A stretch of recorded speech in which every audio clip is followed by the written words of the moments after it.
Welcome to the Better Off Bonus Call of the Week. We're sponsored by Betterment, the largest independent online financial advisor. You can always reach us anytime, day or night, when you've got a burning financial question. All you have to do is send us an email, askjill@jillonmoney.com, and you'll get a couple of chances to get on the air, and maybe even more, because we're thinking about expanding this because you guys are killing us with your emails.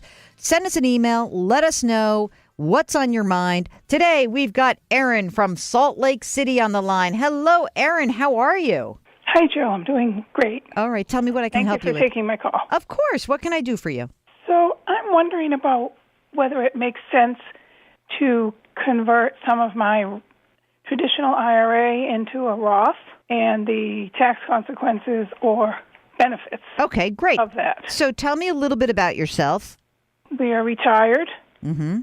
And 64. And you said we, so you're married. Yes. Okay. Sorry. There's a we married. there. We okay. file jointly. Okay, good. I've looked at filing individually, and that's not beneficial at this point. Yeah, it never really is, actually. Very rare instances. Tell me, what is the income that you're living on? About $80,000 a year taxable. And is that likely to remain about the same going forward? Yes. Okay. So how much money do you have in the traditional retirement environment? There's about $600 in traditional retirement. Sorry, $850.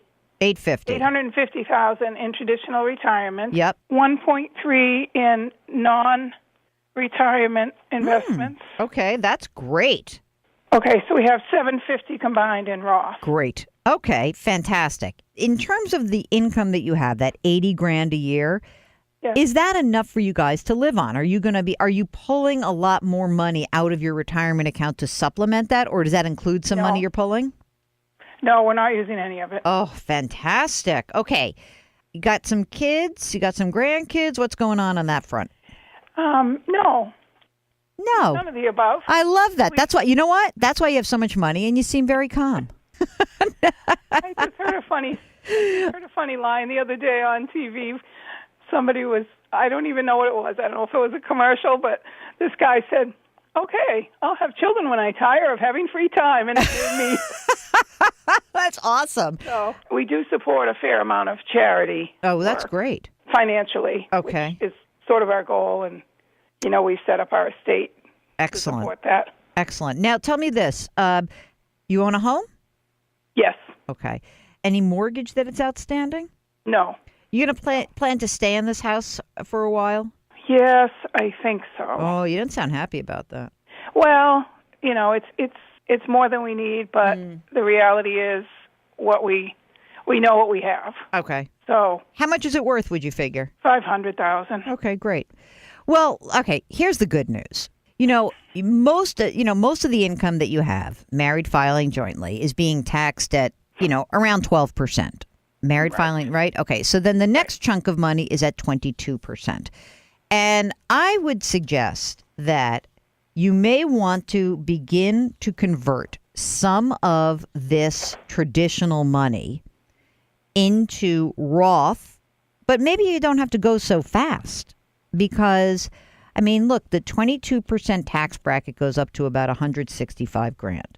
So essentially you could say, okay, I've got $850,000 in traditional. Maybe I could convert, enough to keep me in that 22% tax bracket. You could go up to 24%. I could almost make an argument that 24% on that income is pretty cheap as well. But maybe just a little bit at a time, and you look at 22% tax. You pay the tax with the money that's in the non-qualified assets. And you basically, this is like a tax arbitrage. Essentially, you're betting that the 22% tax bracket that we're going to have for, I guess, another 6 years is lower than you might pay after that. And that's why you would convert it. And if I think that is a fair assumption. I really do. Every single expert that I speak to around taxes and retirement accounts thinks that this is the best time to convert into a Roth environment. Now, the one thing I would say is that, you don't have to kill yourself either. You're in a great shape. You're not touching this money. So you're just maximizing the tax bet more than anything else. So Right. I think that would be my suggestion. And then, if you ended up, let's say 5 years from now instead of having 850 in your traditional, you have half that much. That seems Right. fine. And then you'll start taking your required minimum distributions at age 70 and a half. And I mean, I guess that in any given year, if you find yourself, sort of saying like, let's just do more of it, to pay a 24% tax also is no big deal. It really isn't. So I think that Okay. either way you do it, I think a little bit at a time, especially in the beginning, makes sense. I don't want to burn up all of your liquidity, in that non-qualified account. I don't want to cause you tax problems by you having to sell stuff in there. But maybe like a little bit at a time, you say, I'm going to do this. And of course, having a Roth is certainly a good asset to leave to someone who would actually pay taxes. The Roth, it would not necessarily be the best asset to leave at charity because they don't have any tax consequences, right? You're Right. prepaying the taxes.